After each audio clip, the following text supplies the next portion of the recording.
네, 요즘 주택 시장에서 전세가 사라졌다는 말이 심심치 않게 나오고 있습니다.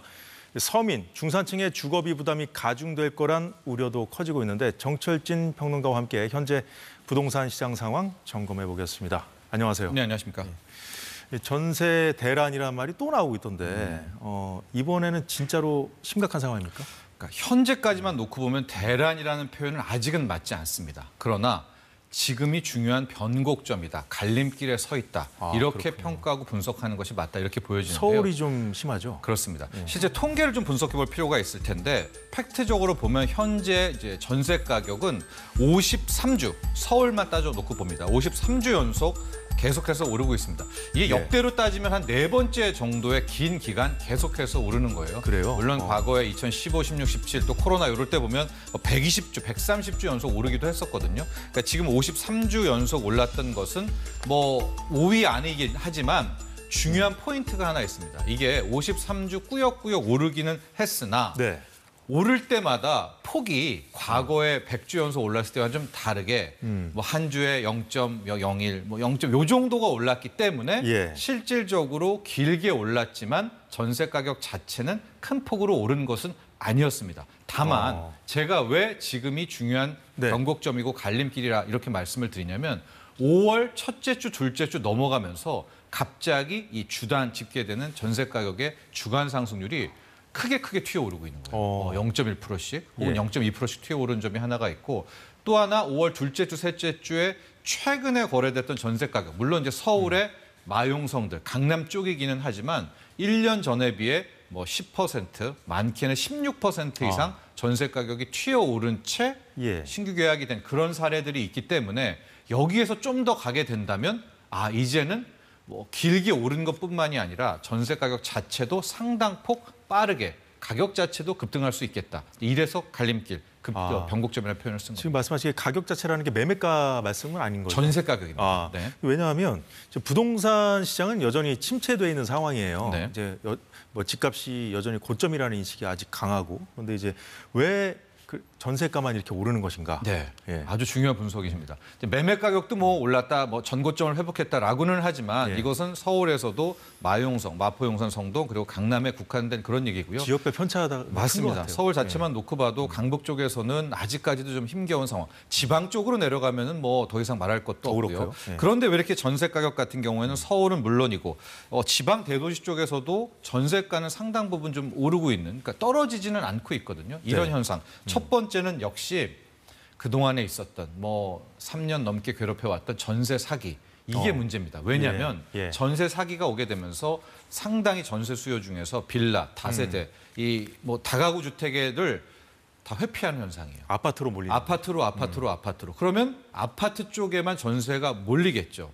그런데 서울 같은 경우에는 아파트의 입주 물량이 작년 말부터 올해까지가 거의 없습니다. 특히 5월 같은 경우에는 신규 입주 물량이 아예 없고요. 6월 같은 경우에도 한 4,900, 5,000 가구가 입주한다고 하는데 전년 동기 대비로 보면 한 70% 급감한 상황이에요. 그러니까 이렇게 보시죠. 다 전세, 아파트 전세만 원하는데 실질적으로 신규 공급되는 서울 아파트의 입주 물량은 없다. 그럼 전세 품기, 그래서 전세 가격이 오르게 되는 이런 로직, 이런 논리대로 우리 앵커께서 이야기한 대로 매매 가격이 뭐 막 그렇게 하진 않지만 전세 가격만 비대칭적으로 오르는 영향을 받는 그런 상황이 나온 겁니다. 그렇군요. 4년 전에 임대차 보호법이 처음 시행됐을 때 이제 법에 맡겨서 집주인들이 이제 전세가를 올리는데 좀 제약이 생기니까 월세로 많이 돌렸잖아요. 지금 최근에 또 월세난으로 좀 이어지고 있다는 얘기가 나오던데 그건 왜 그런 건가요? 이제 그것도 이제 두 가지 의견이 함께 존재합니다. 정확한 지적이신데요. 이제 임대차 3법 통과되면서 이제 2+2가 시행이 됐었죠. 그때가 언제였냐? 지금부터 4년 전 2020년 여름이었습니다. 그러니까 논리적으로 따지면 그때 신규 계약한 경우에는 2+2가 다 소진이 되는 건 아니겠습니까? 그럼 올 여름 지나고 하반기가 되면 이분들이 나와서 신규 계약을 해야 되는데 이때 입주 물량이 부족하고 전세 사기 때문에 나는 빌라 안 가, 아파트로 가. 그럼 이제 전세 대란. 이제 이게 첫 번째 주장과 논리가 하나가 있는데 다만 이 임대차 3법과 관련해서는 오히려 지금보다는 첫 번째 2년이 도래했을 때 2022, 23때가 문제였다. 이게 무슨 얘기냐면 그때로 돌아가 보면 그때 신규 계약한 것보다 당시에 이미 계약갱신 청구권을 쓴 경우가 많아요. 그럼 그쵸. 그분들은 이미 그때 많이 2022년에 맞아요. 2022년에 한번 떨었을 거 아니겠습니까? 네네. 그래서 실질적으로 임대차 3법의 이 2+2 사용 이후에 신규 계약 때문에 예. 전세가를 뭐 올린다. 이게 전세가 급등의 요인이 될 가능성과 어. 확률은 좀 낮아 보인다. 그래요? 이런 평가가 더 지배적입니다. 사실 왜 여쭤봤냐면 이제 곧 그 4년 만기가 도래한다고 하더라고요. 네. 7월에서 한 8월 여름이 되죠. 그렇죠. 예, 그래서 4년 전에 이미 많이 앞으로 4년 동안 많이 네. 못 올리니까 많이 올라가 있는 상황인데 네.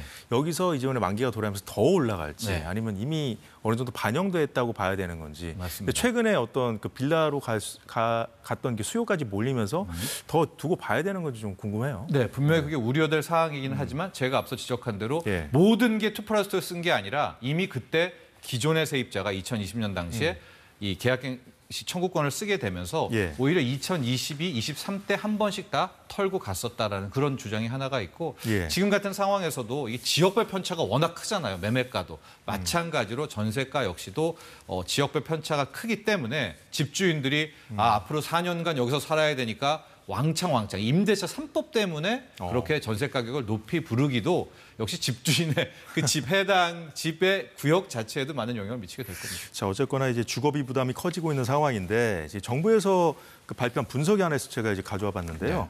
여전히 이제 고물가고 고금리잖아요. 네. 그 상황이 지속되고 있는데 이 상황 때문에 가장 타격을 입는 게 저연령대. 네. 뭐 30대, 20대, 40대까지 볼 수 있겠는데 또 전세 거주자로 꼽고 있더라고요. 네. 또 세부적으로 들어가면 30대 그것도 전세 거주자가 피해가 크다고 분석하고 있거든요. 네. 왜 그런 겁니까? 앞서 말했듯이 이제 고금리 같은 경우이기 때문에 전세대부 대출을 받아도 역시 이자 비용이 굉장히 크다라는 것이 그렇죠. 하나가 네. 있겠고요. 또 하나가 이제 2030 같은 경우에는 원래 뭐 다 2030을 이야기하는 것은 아니지만 이제 전세를 그 동안에 어디에서 많이 살았냐면 뭐 빌라라든가 네. 다가구 다세대에서 이제 뭐 사회 초년명도 시작을 하잖아요. 그런데 최근 2, 3년간 있었던 전세 사기 때문에 이분들이 이 빌라나 다세대 다가구로 이제 안 가기도 하고 또 못 가기도 해요. 그럼 어거지로 어디선가 돈을 조달해서 더 조달을 해야 아파트로 가야지 되잖아요. 아파트의 전세 가격은 상대적으로 비싸니까. 예. 그러니까 이 부담이 커질 수밖에 없고 이것이 말씀하신 대로 뭐 사회 초년병이라든가 젊은 층이 많이 있는 거고 또 하나가 아파트 전세도 이제 없어요. 그러면 이분들이 어디로 가야 됩니까? 아파트 월세로 가야. 그러니까 이런 상황이 오면 월세 비용은 더 부담이 크지 않겠습니까? 야, 부담이 그런 점점 더 논리가 커질 수밖에 되겠습니다. 없을 것 같은데 이게 뭐 월급 들어와서 대부분 뭐 이자로 주면 삶의 질이 더 떨어질 수밖에 없잖아요. 네. 이런 문제도 있는 것 같아요. 그렇습니다. 네. 그것도 함께 있겠죠. 네. 네. 자, 앞으로 좀 상황이 좀 짚어봐야 될 것 같은데, 자, 국토교통부에서 일기 신도시 재건축 관련 계획을 내놨어요. 이게 또 좀 부동산 시장을 좀 더 자극할 수 있다는 지적도 나오던데. 특히 전세 가격은 꽤나 이게 자극할 수 있는 그런 요인이 되고 있습니다. 물론 이 계획 자체가 지금 당국에서 내놓은 게 2027년에 착공, 2030년 입주이기 때문에 예. 당장 뭐 이주 수요가 나오는 것은 아니지만 우리나라 특히 이제 서울 네. 같은 경우에는 지난 2014, 15 때 뼈아픈 경험이 있었잖아요. 그때 대거 재건축이 이루어지면서 강남 쪽에서 어마어마한 이주 수요가 나왔고 그때 전세 가격이 폭등하면서 이 매매 수요로 전환된 이제 요 아픔이 있어서 네. 이번에 신도시 재건축 관련한 정비 계획, 일명 신도시 특별법 관련한 개정안 나오게 될 때 당국이 많이 신경 썼던 게 이 이주 수요거든요. 실제적으로 뭐 지금 2만 6천 가구 플러스 3만 가구 이야기를 하는데 이분들이 재건축 아파트 지어질 동안 어디서 살아야 되는 거 아닙니까? 그럼 또 어마어마한 이주 수요가 나오겠고 예. 그분들이 나오면 뭐 2027년, 8년, 30년에 전세 대란이 또 나오지 않겠느냐라는 거고 또 하나의 문제가 지금 서울 수도권에서 이제 신도시 재건축과 함께 나와서 하게 되면 이분들을 수용할 수 있는 어디 뭐 없어요. 그러니까 이런 것들이 현실적인 전세 문제. 물량이 없다는. 그렇죠. 현재 어디로 가겠습니까? 지금 서울 수도권은 꽉 차 있는데 그래서 이런 기대했던 점들도 함께 것이 걱정해야 될 것 같아요. 그래서 기대했던 것이 정부에서 발표한 전세 안정화 대책 네. 발표한 것이 아니고 발표를 예고했었는데 연기했죠. 네. 예고했었는데 그래서 좀 기대를 했었거든요. 네. 근데 왜 연기한 거죠? 조금 더 정교하게 보완하려고 하는 것이 아닌가. 시장에서는 이제 관심들이 많이 있는데 뭔가 딱 이런 핀포인트 할 수 있는 그런 것들이 나와야 될 텐데 아마 당국에서도 이거다라는 것들을 좀 못 담았지 않았는가. 그래서 좀 더 고민한다 이렇게 볼 수가 있겠고요. 아마 예. 나오게 된다면 가장 먼저 중요한 것이 이제 전세 안심앱 같은 것도 많이 이제 홍보를 했었는데 어찌 됐건 지금은 이 빌라 다세대 다가구를 다 안 가려고 해요. 그러니까 당국이 어떻게 됐든 이쪽에 전세 사기에 대한 트라우마도 좀 없애면서 예. 안심앱을 통해서 전세 수요를 아파트만 아니라 이쪽으로 좀 돌리는 뭐 그런 것도 굉장히 중요할 것 같고요. 결과적으로 이제 임대 사업자들에 대한 혜택 이런 부분들도 많이 좀 포함이 될 것 같기도 할 텐데 예. 나올 때 한번 또 내용들 집중 분석해 보도록 하죠. 예, 알겠습니다. 자, 세계 경제는 여전히 불확실성에 놓여 있고 주거비 문제가 다시 불거진 상황 자체가 좀 우려스러운데요. 당국의 선제적인 대처, 저 언론도 냉정하게 좀 실태를 알려야 할 때가 아닌가 싶습니다. 자, 오늘 말씀 여기까지 듣겠습니다. 정철진 평론가였습니다. 예, 사사건건 오늘은 여기까지입니다. 내일 오후 4시에 다시 찾아뵙겠습니다. 시청해주신 여러분 고맙습니다.